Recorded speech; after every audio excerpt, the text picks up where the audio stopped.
원리대 답을 쭉 읽어보실래요? 하나님의 뜻으로 그리스도 예수의 사도가 된 나 바울과 형제의 자매들과 두루스에 있는 성도들 곧 그리스도 안에 있는 신실한 형제 자매들에게 이 편지를 씁니다.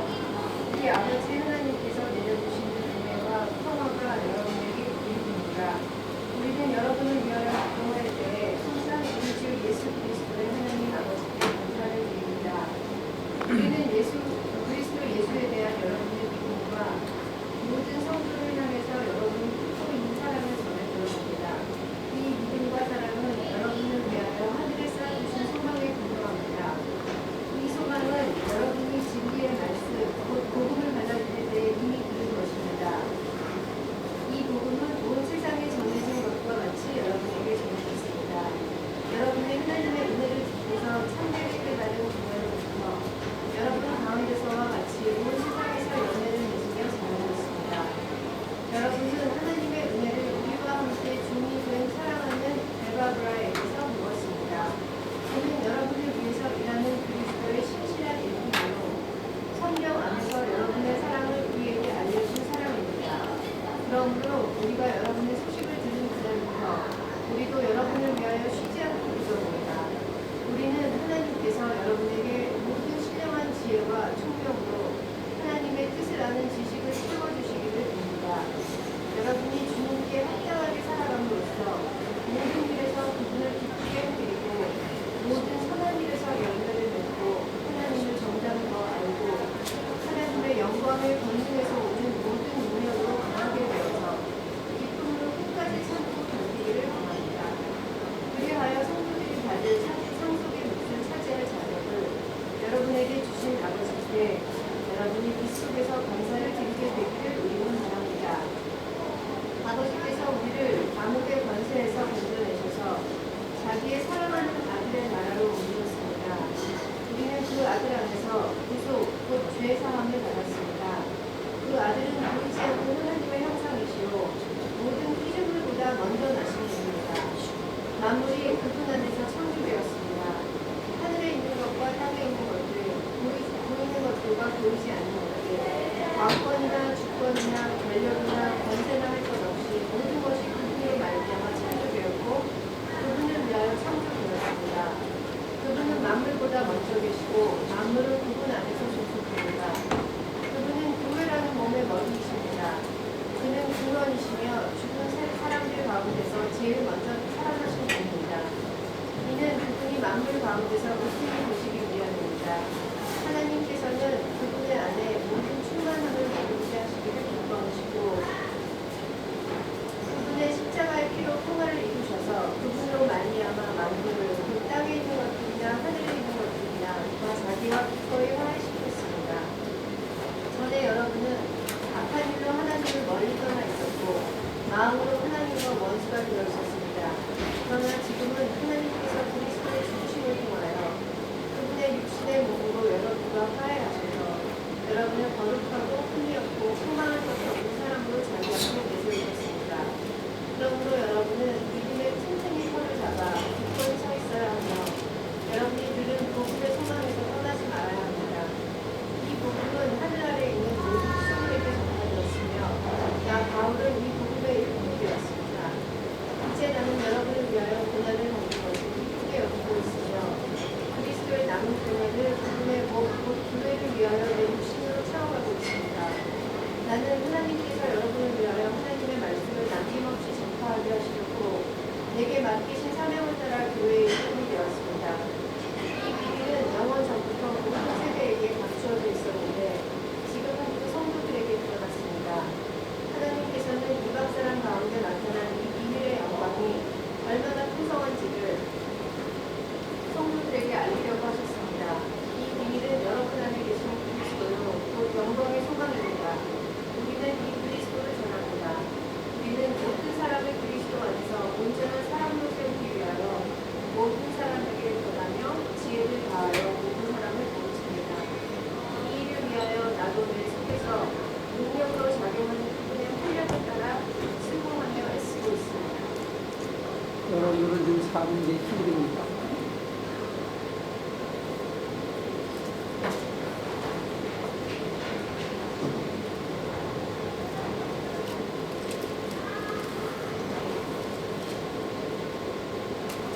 사는 게 힘들어요?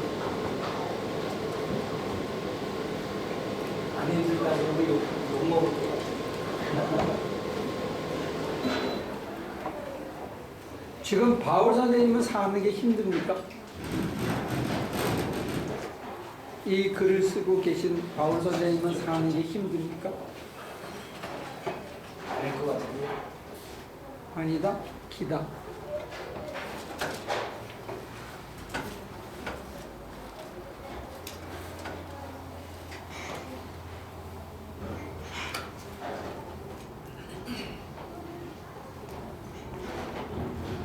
제가 이제 이 글을 이렇게 쭉 읽고 뭘 찍어서 여러분들에게 질문을 던질 때 여러분들이 느끼는 느낌은 목사님이 좀 황당한 질문을 한다 이렇게 생각할 수 있는데 우리가 이제 박사과정에 들어가면 제일 먼저 하는 과목 중에 하나가 책 읽는 법이라는 과목을 해요. 한 학기 내내. How to read the book, how to write the paper. 그래서 책을 어떻게 읽고 페이퍼를 어떻게 쓰냐를 가지고 거의 1년을 해요. 왜냐하면 우리가 논문을 써야 되고 앞으로 책을 써야 되는 사람이라고 해서 책 쓰고 글 쓰고 페이퍼 쓰는 요령은 한 패러그랩을 잘 써야 그 패러그랩이 모여서 이제 챕터가 되고 챕터가 모여서 책이 되거든요. 그게 이제 글 쓰는 법에 대한 훈련을 하고 가장 먼저 그 이전에 하는 게 책 읽는 법에 대한 얘기를 했어요. 근데 책 읽는 법에서 지금 가장 중요한 게 뭐냐 해서 핵심되는 단어를 찾아내는 거예요. 특히 성서신학에서는 아주 빈번하게 나오는 단어가 가장 핵심될 주제일 가능성이 많고 빈번하게 나오는 단어들이 지향하는 게 그 패러그랩의 그 챕터의 주제일 경우가 많아요. 근데 지금 여기서 제일 많이 나오는 단어 중에 하나가 비밀이에요. 비밀. 비밀. 그 다음에 지혜 이런 얘기들을 하고 있어요. 비밀, 지혜가 이제 상관관계를 이루고 있는데 그 얘기에 암시하는 바는 뭐냐면 자기는 비밀을 깨달아 알고 있는 지혜를 얻었다는 얘기라고요. 근데 지금 제가 여러분들에게 던진 질문은 뭐냐면 비밀을 깨달아 아는 지혜를 얻었는데 그래서 앞으로 이 역사와 이 우주가 어떻게 돌아가고 있는지를 자기는 나름대로 알고 그 다음에 독자들의 운명이 어때야 되는지를 알고 있는데 문제는 뭐냐면 자기의 운명도 자기는 나름대로 알고 있다는 거예요. 그 사람이. 그런데 중요한 건 뭐냐면 그 자기가 가야 할 destination, 가야 할 그 길, 그 길을 깨달은 자리가 어디냐 이거지. 이게 어디죠?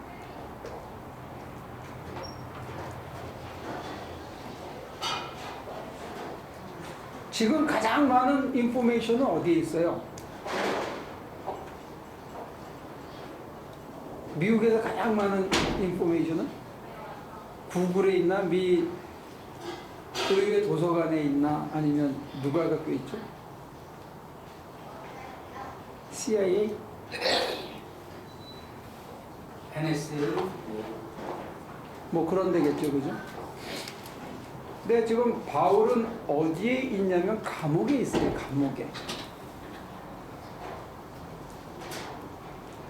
감옥에 있는데 내가 왜 이 감옥에서 이 고생을 하는지에 대한 이유를 알고 있어요. 그러니까 저나 여러분하고 바울 선생님하고의 근본적인 차이가 하나 있는데 그건 뭐냐면 그래서 제가 여쭤본 거예요.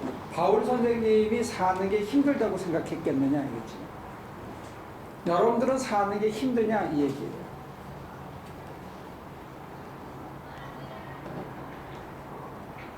사는 게 힘들다고 느끼는 사람은 우리가 봤을 때는 경제적으로 풍요하고 가정적으로 다 문제가 없는 것 같이 보여서 저 사람도 무슨 고민이 있을까 싶은 사람도 고민이 있어요.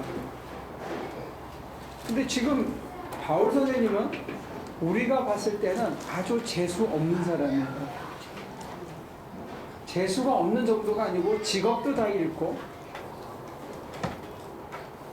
자기 기관도 다 잃어버리고 친구들도 다 떠나가고 옆에 사람이라고는 지금 에바브로 그 다음에 디모데 이 편지를 혹시 대필해주고 있는 누가 이 정도밖에 없어요. 안 남았어.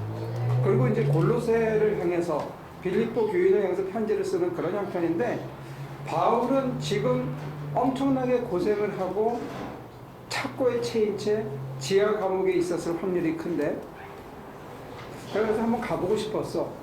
이 지하 감옥에는. 그래야 좀 더 자세히 설명해 줄 수 있는데 그건 미안해요. 내가 영화를 본 게 없어가지고 다음에 기회가 있으면 내가 가서 보고 더 자세히 알려드릴 수 있을지 몰라요. 그런데 아무튼 심한 고생을 하고 있는데 바울 선생님은 내가 이 고생을 하는 이유가 뭐다? 여기 나와 있죠.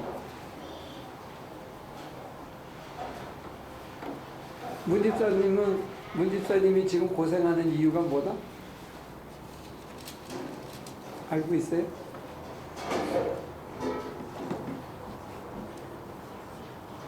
저는 뭐 그렇게 따지지 않고 그냥 사는 겁니다.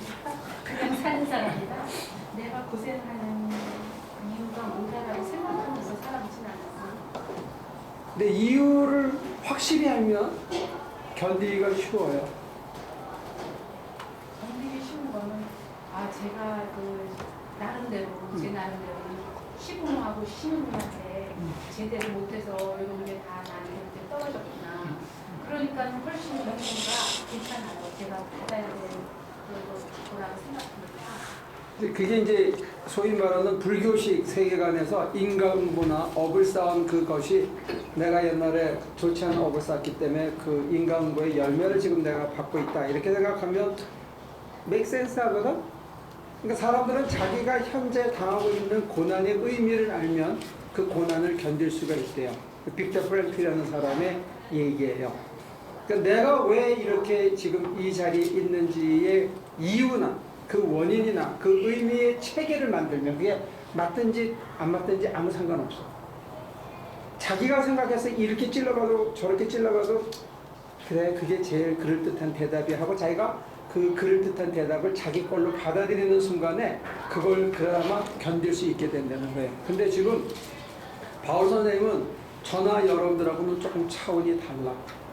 바울은 자기가 당하고 있는 고난의 의미를 뭐라고 해요?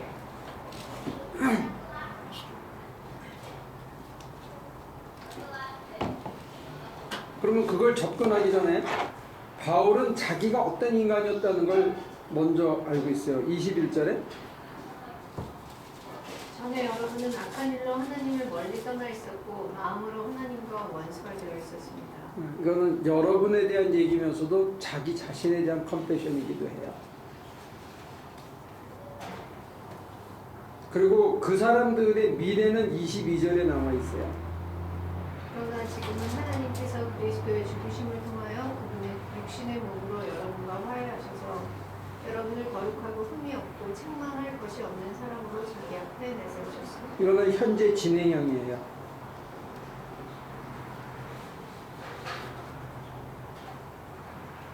그리고 23절은 이제 미래에 관한 얘기가 암시되어 있는데 중요한 거는 뭐냐면 바울이 내가 왜 이 고생을 하고 있는지에 대한 의미를 알고 있다는 거예요.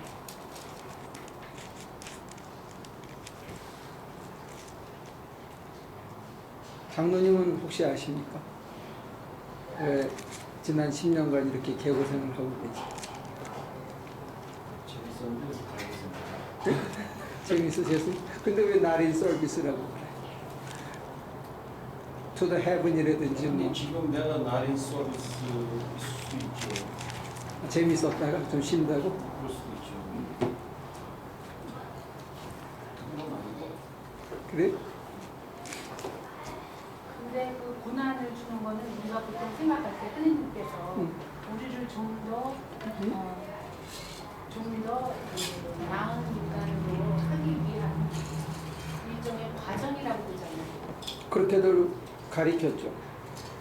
사랑하는 자에게 매를 대서 연단시키는 거라고 그렇게 좋게 얘기했죠. 그렇게 얘기하면서 심판받고 있다는 건 안 가리킨 거예요. 정당화시켜주고 컴포트 시켜줘가지고 너 괜찮은 인간인데 하나님이 너 고생시키는 건 너 더 좋은 인간으로 만들려고 그런 거야 이렇게만 했지 네 마음이 삐뚤어졌기 때문에 네가 네 인생을 꼬아가지고 이렇게 인생을 힘들게 살고 있어. 그래서 이건 어떤 의미에서 이게 심판이야 이런 얘기는 우리는 잘 안 가르쳤다고. 성경에 있는데 우리는 안 가르친 거예요. 왜? 교인들이 세가지고 목사님은요 이렇게 물어보거든요. 거기에 대한 대답이 자신이 없었어. 그러니까 얘기를 못한 거예요. 근데 이제 바울은 자신 있게 얘기를 해요. 자기가 지금 이 고생하는 이유가 뭐다? 책에 있는데 옛날에 제대로 못 살아. 옛날에 제대로 못 살아서 모든 사람을 그리스도 안에서 네. 온전한 사람으로 세우기 위해 네. 모든 사람에게 권하며 지혜를 다하여 모든 사람을 가르칩니다. 네. 그리스도 몸을 전합니다. 그건 지금 자기가 하고 있는 일이고 자기가 이 일을 하면서 이 엄청난 고생을 겪고 있는 이유가 뭐냐 했을 때 바울은 클리어하게 얘기합니다. 24절에 이제 나는 여러분을 위하여 고난을 받는 것을 기쁘게 여기고 있으며 그리스도의 남은 고난을 그분의 몸 곧 교회를 위하여 내 육신으로 채워가고 있습니다. 그리스도의 남은 고난을 내 육신에 채워가고 있다는 거예요. 여기서 이제 동일시가 이루어지는 거예요. 예수가 세이비였다면 바울은 작은 구주가 되는 거예요. 이게 이제 살아있는 의미가 됩니다. 내가 왜 이 땅에서 사느냐? 작은 메시아로서의 삶을 사는 거예요. 굉장한 선언입니다. 이게 이제 심하게 얘기하면 이거는 과대망상이고 어떻게 보면 이게 종말을 앞둔 사람의 마지막 비전 같이 보이는 거예요. 내가 그리스도의 남은 고난을 내 어깨에 짊어지고 있다는 거예요. 그건 이제 어마어마한 천상의 비밀을 꿰뚫은 자가 누릴 수 있는 대선언이에요. 그러면서 내가 여러분들을 위해서 지금 이 고생을 하고 있다. 뿐만 아니라 내가 하는 이 고생은 그리스도의 남은 고난을 교회를 위해서 흘리셨던 그 고난을 내 어깨에 짊어지고 있다. 내가 이 고생하고 이렇게 참아내고 견디는 이유는 예수께서 만 백성을 살리기 위해서 고난당하셨는데 나도 그 일에 참여하고 있는 거고 그 고난을 내 어깨에 짊어지고 있다는 거예요. 그러니까 일반 죄수하고 적어도 자기 자신은 달라. 자의식이 다른 거예요. 근데 이게 과대망상이 아니라는 것을 계속 누누이 얘기하는 게 그 앞절에 나와 있는 하나님의 경륜과 하나님의 비밀과 하나님의 그 천상의 계획에 대해서 자기는 감지하고 있다는 거예요. 그러니까 하늘을 이해하고 하늘을 아는 사람은 땅의 문제에 대해서 대답을 알고 있는 거예요. 그러니까 저나 여러분들이 땅의 문제를 가지고 힘들어하고 이게 얼기설기 아무리 뜯어 맞춰도 엉성하게 체계를 세워서 거기에 맞춰서 살아가고 있는데 어떤 때 가면 이게 와르르 흔들리고 무너지고 옆에 사람이 찌르면 그게 다 폭석하고 주저앉는 이유가 뭐냐면 우리는 하늘이 왜 이걸 만드셨는지 천상회의의 그 드로잉을 안 갖고 있는 거예요. 그게 이제 차이예요. 바울 선생님과 우리의 차이예요. 바울은 천상회의에 벌어지는 삼층천을 갔다 오셨기 때문에 천상회의에서 자기에게 무엇을 맡기고 자기가 어디를 향해서 가야 되면 무슨 일을 하고 살아야 되는지에 대한 분명한 자각이 있었다는 거죠. 그러니까 내가 당하고 있는 이 현실의 고난이 나 개인의 문제에 끝나는 게 아니고 이게 하나님하고 연결되어 있고 교회하고 연결되어 있고 예수 그리스도가 구속주로서 대속자로서 이 땅에서 살았던 그 고난의 삶과 이어져 있다는 거예요. 그가 못다 한 일을 내가 한다는 거예요. 야, 이건 굉장한 긍지 아니에요? 장로교인들은 우리 일반 교인들이나 특히 감리교 교인들보다 큰 긍지가 하나 있어요. 왜 사냐? 물어보면 그 사람들은 확실하게 대답해요. 나는 하나님의 영광을 위해서입니다. 그래서 웨슬레 선생님의 어머니가 애가 말을 띄기 시작할 때부터 자기 전에 그렇게 물어봤대. 너 이 땅에 태어난 목적이 뭐냐? 아마 하나님의 영광을 위해서입니다. 이렇게 대답하게 했다는 거야. 세뇌를 시킨 거야, 그만할 때부터. 그러니까 모든 결정에서 하나님을 먼저 생각하게 얘가 세뇌가 되는 거예요. 근데 우리는 그런 교육을 아무도 받은 사람이 없어요.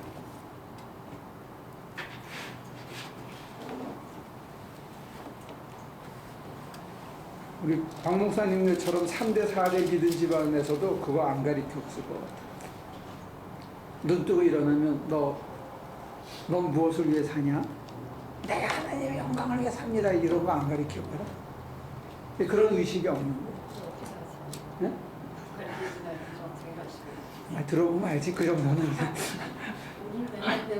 그랬어요? 그랬어요? 장로님 배웠나?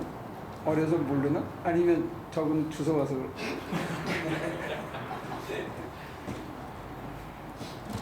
비슷한 얘기들 했어요. 어렸을 때. 어머니가 매일? 아니 매일 그렇게 뭐 세뇌를 시키고 그런 건 아닌데 교회에서 그렇게 배워왔다. 교회에서? 주일날 예배 돈 받아가지고 어제 뺑땅 쳐갖고 좀 달라고요. 우리 엄마 때문에 교회 가고 그게 뭔 소리인지 모르는 근데 그게 굉장히 파워풀하다는 거예요. 그게 어릴 때부터 심어놓은. 그냥 엄마가 슬퍼할 것 같아서 그냥 가는 거예요. 우리는 유치원도 그렇게 해서. 근데 저처럼 나이 들어서 예수를 믿은 입장에서는 이게 몸에 그냥 배게 하는 게 굉장히 중요한 가치가 있다. 그게 몸에 우리는 안 됐어. 이게 저 같은 경우는 몸에 배해서 이게 깨달은 게 아니고 깨닫고 몸에 이걸 새기려고 그러니까 이게 힘든 거예요. 엄청 힘들어요. 그건 굉장한 자산이에요. 그래서 이거는 우스갯소리니까 여러분들이 더 녹음하면 욕할 텐데 우리가 이제 그 클래스에 들어가서 디베이트 할 때 보면 감리교 목사님들이 훨씬 똑똑해요. 죄송해요, 정선영 목사님들. 근데 훨씬 똑똑해. 그리고 뭐 주절주절 그리고 뭐 페이퍼도 제때 못 내고 그러는데 졸업할 때 보면 장로교 목사님들이 좀 느리긴 하더라도 학위 수여하는 확률은 감리교 목사보다 훨씬 높아. 우리는 한 10명 들어가면 4명에서 5명 정도 졸업하는데 그분들은 10명이 들어오면 한 7에서 8명 정도 박사학위를 받아요. 왜 그러냐면 자기는 하나님의 영광을 위해 살고 하나님이 박사 주기로 예정돼 있다는 거예요. 교리적인 강점이 있어. 하여튼 예정돼 있다고 믿는 거예요. 우리는 이게 머리로 계산하게 해가지고 중간에 좋은 게 생기면 그거 가더라고요. 그러면 이제 우스갯소리인데 어릴 때부터 이 의식은 굉장히 중요합니다. 근데 제가 오늘 한 20여 분 동안 여러분들하고 같이 쉐어하면서 강조하고 싶은 건 뭐냐면 하늘을 보면 땅이 풀린다는 거예요.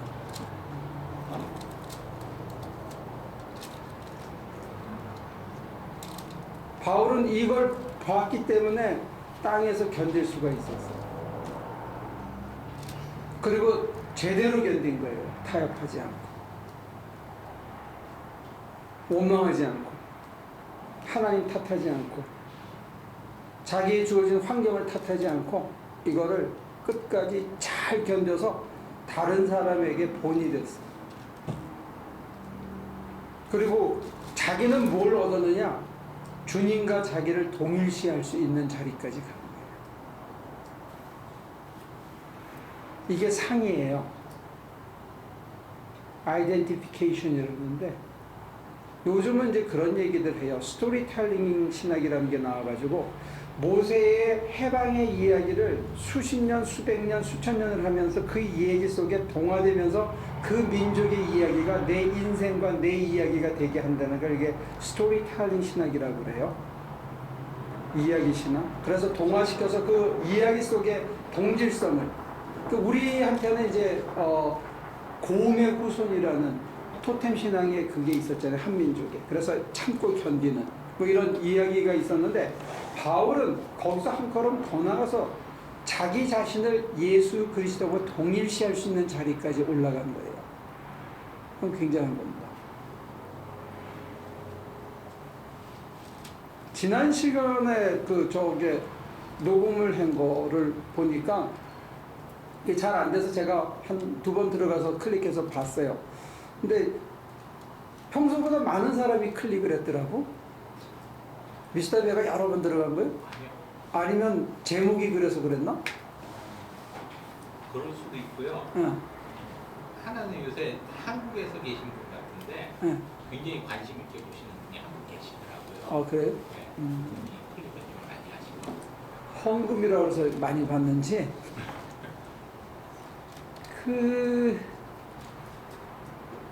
지난주에도 얘기가 같은 맥락에서 흘러가는데 땅에서 하는 게 하늘의 문제에 대한 대답이고 하늘의 문제를 해결하는 거고 땅에서 헌금을 하는 게 땅에서 돈으로 축복받는 거는 하늘하고 관계없는 거거든요. 근데 지금 여기서 땅에서 이 고생을 하는 거는 결국 땅에서 받는데 뭘 받냐면 하늘의 것을 받는 거예요. 곧 하늘의 것이 뭐냐면 그리스도의 품성을 받는 거예요. 내가 그리스도를 위해서 고난을 하고 그가 못다한 고난을 내 어깨에 짊어진다 하는 이걸 통해서 동일화 작업이 벌어지는 거예요. 동일시가 되는 아이덴티피케이션이 되는 게 누구하고? 인류를 위해서 고난을 당하신 예수하고. 그 얘기는 뭐냐면 바울이 지금 내가 이 고난을 받고 있는 이유는 누구 때문이다? 응? 작게는 골로새 교인들을 위해서, 작게는 빌립보 교인들을 위해서, 더 넓게는 온 이방인들을 위해서, 더 넓게는 이스라엘 민족을 위해서. 그래서 내가 내 동족을 위하여 그리스도의 사랑의 줄에서 끊어져서 저주를 받아도 나는 감사하다고 해. 그들을 살리는 일에 내가 들어있고, 나중에 다른 데서는 그런 얘기를 해요. 그러니까 바울에게 있어서의 천상의 대가는 뭐냐면 우리가 주를 위해서 내 마음을 다 드리고 주님을 위해서 내가 영광을 위해서 살면 나한테 뭘 줍니까? 사람들이 궁금해해요. 내가 주를 위해 모든 것을 버리고 주를 쫓아 싸움에 무엇을 얻으리까? 이거에 대해서 궁금해해요. 그런데 오늘 여기서 암시하는 것은 천상에 올라가서 비밀을 보니까 내가 지상에서 당하고 있는 이 고난의 의미는 고난 자체의 의미가 있거나 우리가 자칫 빨리 여기서 해방되게 해주세요. 이걸 빨리 벗어나게 해주세요 하고 우리는 이런 기도를 많이 하는데 바울 선생님이 주시는 가르침은 뭐냐? 내가 그 고난을 성실히 잘 감당함을 통해서 어떤 일이 내게 벌어지냐 했을 때 그리스도가 못다한 고난은 내 어깨에 짊어진다 하는 얘기예요. 그 얘기는 뭐냐? 내가 지금 이 고생하는 것은 바로 많은 사람들을 위해서. 우리가 그런 긍지와 자부심이 있냐?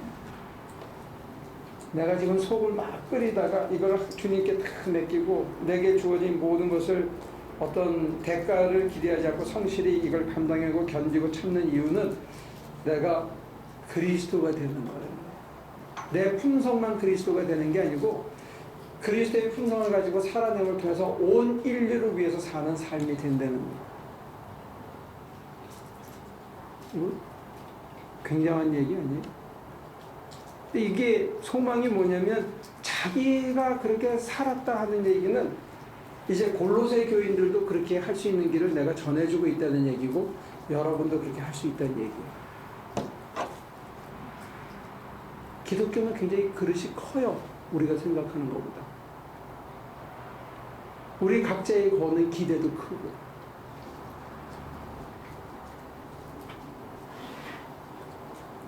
별로 충격이 아닌가? 괜히 나만 충격받았나?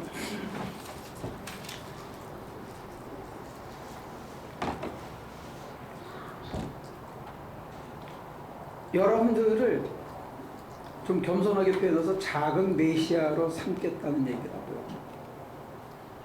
자칫 잘못 들으면 이단 같은 얘기 하는 거예요, 지금. 성경은. 단, 어떤 사람에게 하늘의 비밀을 알고 내게 주어진 고난을 내가 쉽고 편하게 먹고 살라고 고생문을 자초한 게 아니고 이유 없이 당하는 이 고난의 의미가 온 인류를 위한 고난이다 하는 자리까지 나갔을 때 그런 삶으로 우리를 초대한다는 거예요. 과거에 어땠는지 상관없어. 과거에는 하나님에게 원수처럼 지냈어. 마음이. 등을 돌리고 살았어요. 그러나 지금부터는 내가 그리스도의 남은 고난을 내 어깨에 짊어지면서 그리스도가 온 인류를 위해서 자기 피와 살과 자기 삶을 다 드린 것처럼 나도 이제 그렇게 살겠다는 거예요. 어디서부터 시작해서 내 가정에서부터 시작해서 내 일터에서 더 넓어서 온 세상에서 선교지에서 그 다음에 온 인류를 향해서 이게 우리가 가야 할 길이래요. 그러니까 저와 여러분들이 사는 이유가 나 하나 잘 먹고 잘 살라고 사는 게 아니고 온 인류를 위한 대속의 삶을 살기 위해서 나를 다 내어주기 위해서. 그래서 내가 크리스가 사는 삶의 양식을 굉장히 좋아하고 존경하면서도 쑥 빠져서 어디 간다면 내가 절대 못 가게 다리 붙잡는 이유가 그거예요. 여기서 찔기게 살아서 못다한 사람들을 위해서 자기 피와 살을 다 주고 가야 돼. 우리 먼저 도망가면 안 돼. 그 사람들 다 태우고 자리가 없으면 여기서 남아야 돼. 여기 우리는. 그게 예수의 가르침이에요. 다른 사람 다 태우고 다른 사람 다 살고. 그 설국열차가 그런 내용인가? 난 못 봤어. 누가 봤어요? 설국열차라고? 요즘 뭐 1000만 관객을 돌파했다는 영화 있잖아. 설국열차. 한국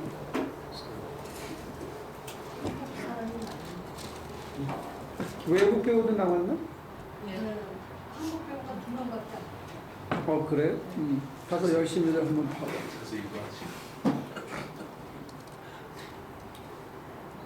그러니까 이 옥중서신의 후반부로 갈수록 내용이 굉장히 종말론적이고 내용의 그 강도가 우리가 일반 마태복음에서 비유로 뿌옇게 얘기하던 것을 훨씬 더 직설화법을 통해서 얘기한다는 거예요. 신학교에서 안 가르쳐줬지, 그지? 이 내용. 우리가 이렇게 돼야 된다는 거예요.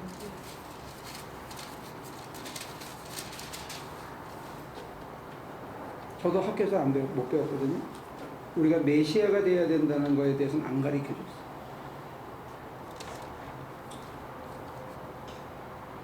그게 이렇게 별로 실감이 와닿지 않아요. 말씀이. 내가 처음 하는 얘기니까. 작은 예수 얘기는 우리가 예수님을 본보다 예수님 비슷하게 따라간다. 내 아들이 날 닮고 아들이 뭐 손자가 뭐 아버지랑 할아버지랑 비슷하게 생겼다. 이런 의미로 우리는 similarity로만 봤는데 여기서 얘기하는 것은 person of Christ 얘기하는 게 아니고 work of Christ. 그리스도가 하신 일을 내가 해야 된다는 거야. 그렇게 함으로써 내가 그리스도가 된다는 얘기예요. 이거는 굉장한 얘기를 하고 있는 거예요. 근데 그런 의식을 별로 안 갖고 살아. 일반 교인들이. 근데 그런 의식을 갖고 살지만 어떤 분들은 좀 안 된 사람들을 보면 바울이라고 사시고 싶고 정말 모니까 다니는데 항상 제임스를 이렇게 해주고 싶고 그런 마음들 그런 것들이 사실은 본인은 못 느끼자 하지만 또 저도 또 제임스 친구들은 좀 안 됐어서 이렇게 그런 일 작은 의미로 우리가 예수님이 원하는 일이고 그거를 조금 더 넓혀가면은 목사님이 말씀하시는 그 인류애적인 부분에 거기까지 못 가지만은 우리가 이해할 수 있는 거는 이게 모니카 자매님뿐이 아니라 여러 사람들이 그 자기의 있는 상황에서 누구를 좀 이렇게 해주려고 하고 이렇게 좀 그런 게 지금 목사님 말씀하시는 거라고 생각하면 본인도 그런 일에 동참하고 있는지. 좋은 출발점인데 우리는 이제 어느 선에 가면 이만하면 됐다라고 금을 긋는 경향이 있고 그리고 우리는 어떤 특정한 사람을 향해서는 하는데 다른 사람을 향해서는 저 인간은 틀렸어가 금을 긋고 안 하는 게 있다는 거예요. 근데 이제 바울 선생님은 그 금이 넘어선 사람이겠지. 그리고 두 번째 금은 뭐냐면 언제나 우리 경우에는 내가 먼저지. 내 주머니가 먼저고 내 살림살이가 먼저고 내 가족이 먼저인데 바울은 그렇지 않았다는.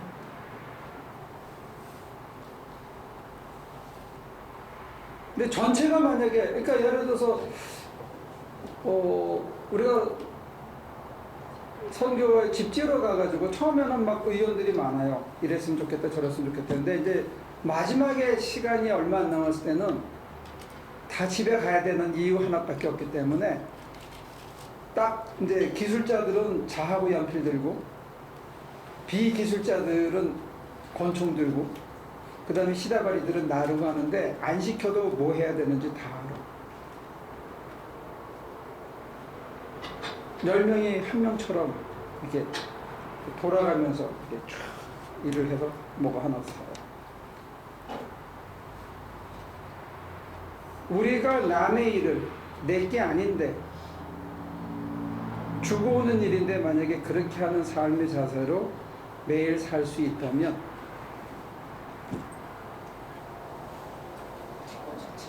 근데 그걸 가로막는 것들이 있다는 거예요. 내 게 먼저고 내 문제가 먼저고 그 다음에 이 사람은 우리 그룹에 넣어주는데 쟤는 아니야. 그리고 어떤 사람들은 내 생각이 맞다는 거야. 자기 주장대로 해야 돼. 그러면 이게 삐끗하기 시작합니다.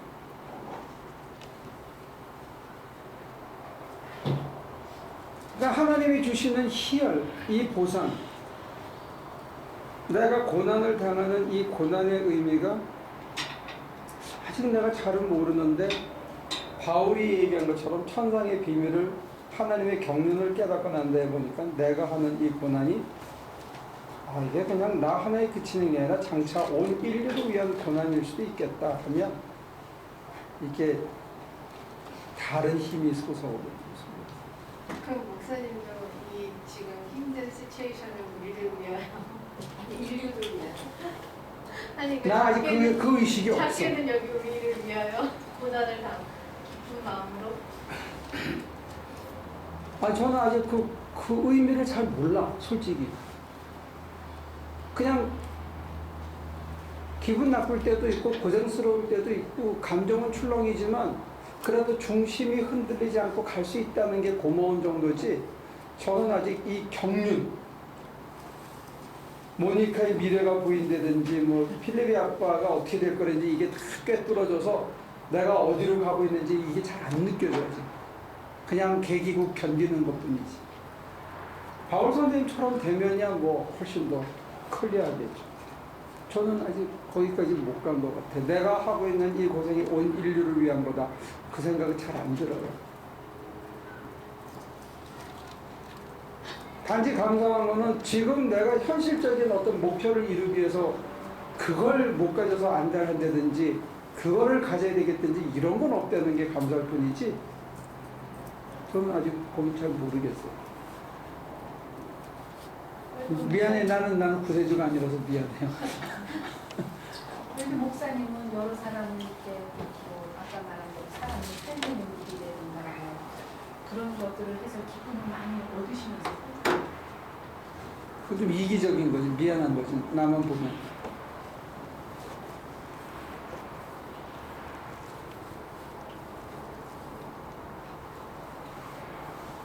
그러니까 소망하는 거예요. 야, 이 정도 되면 좋겠다. 우리는 이게 안 될 거. 이게 땅에서 이루어지는 일인데. 근데요, 저희가 하나님을 믿는다 하면서도 진짜로 믿는 마음이 없기 때문에 신뢰를 못해서 우리가 이렇게 사는 거예요. 그것도 좋은 지적이에요. 근데 진짜 신뢰하고 살아본 사람이 누리는 세상이 이 현실에 이렇다는 거예요. 우리는 요런 맛은 너희가 게 맛을 알아 이런 것처럼 게 맛도 모르고 우리는 게 맛이나 불고기 맛이나 갈비 맛을 아는데 요 맛을 모르고 사는 것 같아. 내가 사는 게 인류를 위해 살고 있다는 이 맛. 내가 사는 게 하나님에게 큰 도움이 되는 삶을 살고 있다는 이 맛. 이거는 잘 모르는 거 같아요. 아는 사람도 있겠죠. 그래요? 아는 사람도 있겠죠. 그럼 다행인데 이 비유에 본다면 그렇지 않은 것 같아요. 여러분들이 고생하는 게 여러분들이 문제를 일으키거나 여러분들의 속이 좁거나 여러분들이 잘못 판단하거나 여러분들이 흥청망청했거나 또 어떤 다른 이유 때문에 생긴 거지 내가 하나님을 위해서 내가 이 고난을 자처했다. 이게 자신 있게 얘기할 수 있어요? 쉽지 않을 것 같아. 아직은.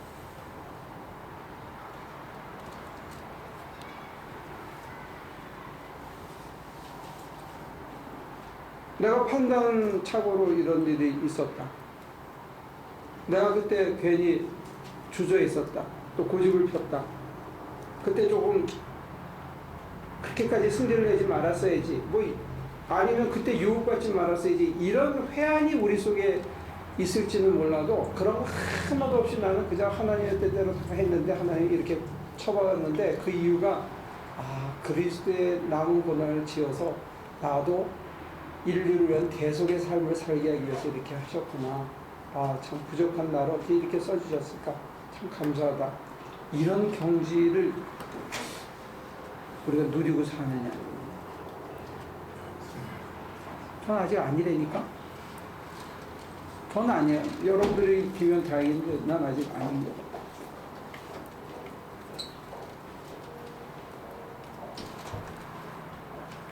근데 이 맛이 뭔지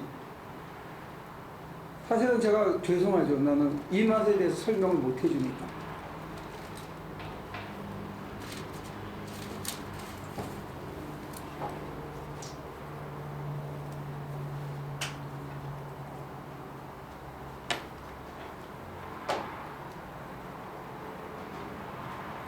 예수님에 대해서 많은 설명을 한 책은 내가 무지하게 많이 읽었는데 이 맛을 나누는 사람은 내가 별로 못 봤어.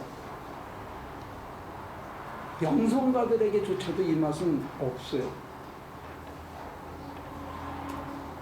헨리 나우엔이나 토마스 모튼의 책에서 내가 인류를 살리는 대속의 삶을 살고 있는데 그때 오는 이 환희가 이런 거다 하는 얘기는 안 하고, 헨리 나우엔이라는 사람은 아담이라는 한 사람을 통해서 어마어마한 걸 보고 그런 낮아진 삶 속에서 뭔가 얻은 가장 작은 사람에게 나눠준 것이 인류에게 나눠준 거다 하는 상상이 가능한 스테이트먼트는 있지만 바울과 같은 스테이트먼트는 좀 못 봤어요. 제 짧은 지식으로는.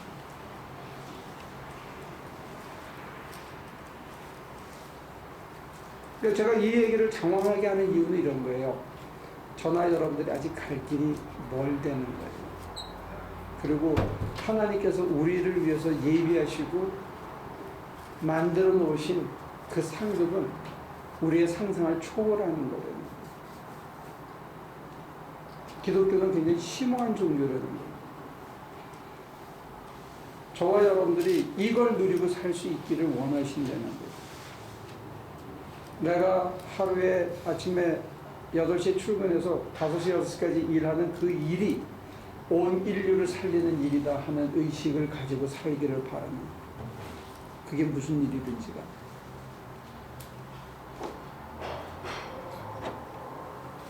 그러면 견딜 수 있을 것 같아요. 네? 돈을 좀 적게 벌어도 사람들이 예수님도 배척했는데 내가 하는 일을 좀 배척한다고 해서, 예수님이 하나님의 아들이라는 것도 몰라줬는데 나 같은 놈 좀 몰라준다고 해서 우리가 이렇게 열불 나고 그러지 않을 수 있겠네요. 하나님 멋있지 않아요? 우리 같은 하나님에게 원수되었던 자들에게 이런 삶을 기대하고 이런 길로 우리를 이끌어 가신다. 얼마나 속이 넓으면 이게 될까?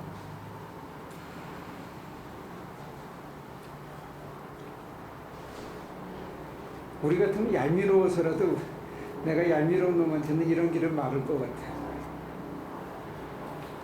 몇 명만 내 친구들하고 내 말 잘 듣는 놈만 이런 거 구경하게 하고 못된 놈들은 애쓰하게 잘라버리고 싶은데, 하나님은 자기에게 원수되었고 자기에게 마음을 다 들렸던 인간들에게 이런 삶으로 초대하느냐.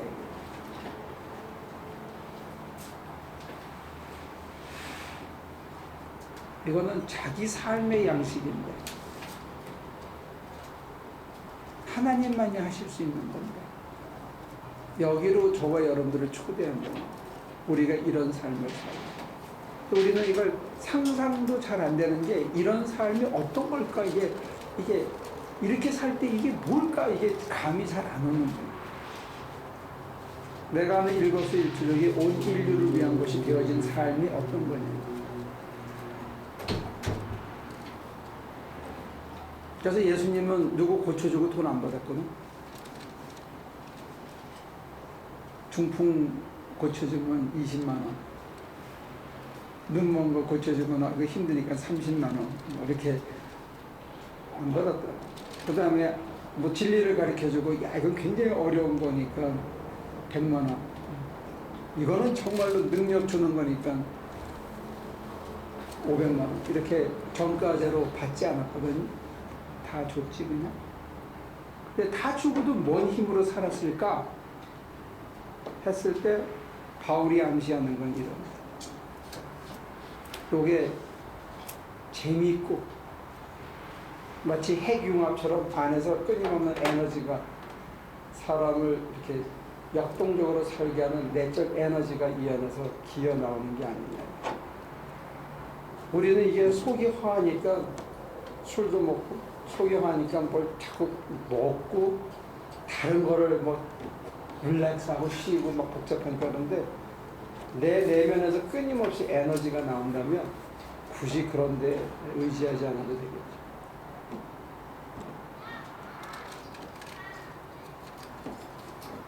그 교회 나오면은 아담하고 더불어 살면서 아담을 섬기면서 그게 인류 구속적인 삶의 어떤 그런 게 될 수 있다는 의식이 분명하게 있어서 없었습니다. 이게 온 인류를 위한 길이다 이렇게까지는 스스로 겸손하게 얘기를 안 하셨던 것 같아요. 그냥 한 사람에게 최선을 다해서 성실하게 대한다. 근데 그 이름이 재밌는 게 아담이었잖아요. 아담. 인류를 대표하는. 그 사람은 지체부자여졌지만. 근데 많은 사람들이 이제 그 사람이 얘기하는 게 뭐냐면, 이제 과부였는데 돈이 무지하게 많았는데 자살을 결심을 했다가 그 얘기를 듣고 와서 아담에게 밥을 떠먹여 주면서 그 맑은 표정 속에서 자기가 뭘 의지하고 왜 살았는지에 대한 것을 이렇게 전복이 일어나요. 리버스가. 그래서 묵묵히 와서 헌신하고. 그래서 그 사람들의 공동체는 특이했어요. 뭐냐면 2층 집이었는데 밥을 테이블을 잘 해가지고 한 3테이블 이렇게 해가지고 한 10명에서 15명 정도가 매일 저녁 밥 먹는 거야. 아무것도 없어. 아주 특이한 공동체인데 계신 홈리스들이, 길에 그 근처에 있는 홈리스들이 한 5명 정도 같이 그 테이블에 섞여서 딱 차려입고 제대로 해가지고 이제 수녀들이 또는 자원봉사자들이 제대로 된 음식을 접시에다 깔려서 이렇게 딱 같이. 그래서 거기서 찬송하고 예배드리고 그 다음에 같이 밥 먹고 그리고 그냥 헤어지는 거야. 무슨 종교적인 예식이 있진 않았어요. 사람을 사람으로 대접해주는 그런 거밖에 한 게 없죠. 근데 그 사람의 그 특징이라는 것은 무슨 크게 대단하게 왕창 무슨 멤버스 교회, 멤버스 회중 이런 건 아니었던 거예요. 그것도 뭐 의미 있죠. 지금 근데 자기가 이런 의식을 가지고 살았다는 거는 제가 읽은 책에서는 못 본 거예요. 근데 제가 이제 이 얘기를 계속 부연해서 자꾸 설명하는 게 뭐냐면, 내가 내 마음을 다 드리고 하나님을 위해서 하나님께 모든 걸 믿고 맡기고 살면 그 다음에 어떤 일이 벌어지나 이거에 관심이 있는 분들 때문에 제가 얘기를 드리는 거예요. 그래서 막 하늘에서 막 놀라운 능력에서 말들까지 콱 해서 이 생명이 인대든지 아니면 여러분들이 그냥 기도하면 오는 그 내적인 평화 그리고 치유, 이거의 그 심화된 모습, 이걸 자꾸 기대하는 게 아닌가. 근데 그거는 또한 지나가는 과정이라는 거예요. 그래서 이제 바울이 종말론적으로 암시하는 것은 뭐냐면, 그리스도의 남은 고난을 내 어깨에 짊어지고 많은 사람들을 위해서 내 마지막 관제로 부어드리는 제사로 나를 쓰기를 원한다 하는 자리까지 가는 건데, 그것도 우리가 세상에서 누릴 수 있는 어떤 재미 이상으로 의미와 재미와 능력을, 이렇게 생명력을 함축하고 있는 삶이라는 거예요. 그거는 우리가 살아보지 않았기 때문에 그게 뭘 재미있을까? 그거 밍밍하지 않을까? 그렇게 살았던 뭔 재미있나? 이렇게 퀘스천 마크가 붙을 수 있어요. 근데 그게 굉장한 생명력을 가지고 있고 재미로 비교한다면 세상의 어떤 재미보다도 더 큰 재미일 수 있다는 거죠. 그러니까 세상 재미가 손잡고 이쁘다 하는 게 세상 재미고 애가 하버드에 들어갈 때 오는 짜릿함이 세상 재미라면 그거를 능가하는 다른 재미가 있는데 제가 이제 그 브릿지로서 나를 통해서 어떤 사람이 살아날 때 오는 그 희열도 상당히 큰데 지금 바울은 그게 한 사람이 아니고 인류라는 게 인류. 근데 그게 자기만 누리는 자리가 아니고 골로새 교인, 그 다음에 골로새서를 읽는 저와 여러분들도 그걸로 초대했다는 거예요. 이 희열로. 그러니까 이 하나님의 경륜과 비밀과 하나님의 그 플랜을 우리가 깨닫고 이해하고 내 것으로 삼는다면 오늘 내가 지금 겪고 있는 이 개고생 정도는 이게 문제가 아니다. 왜? 우리는 가야 할 방향을 알기 때문에. 그러니까 이것도 굉장한 치유예요. 그죠? 깊은 깨달음이죠. 그렇다면 오늘 내 현실의 문제를 해결하기 위해서는 현실의 도사들을 찾아다니면서 지혜를 얻는 것도 한 방법일지 몰라도 바울 선생님이 던지는 해답은 뭐냐면 하늘을 바라야 해요. 하늘. 그래서 하늘의 경륜을 깨달으면 하나님께서 특정한 나를 위해서 그리고 나를 통한 온 인류를 향한 하나님의 계획을 깨달으면 내가 지금 겪고 있는 어떤 문제도 어떤 일도 나를 구주로 만들어가기 위한 나를 작은 메시아로 변혁시켜가기 위한 하나님의 여정의 한 터닝 포인트라는 것뿐입니다.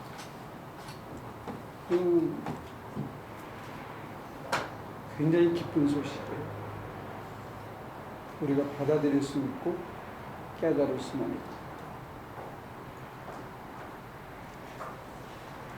대신 세상적인 재미는 없을지 모르고 전혀 다른 재미가 시작됩니다.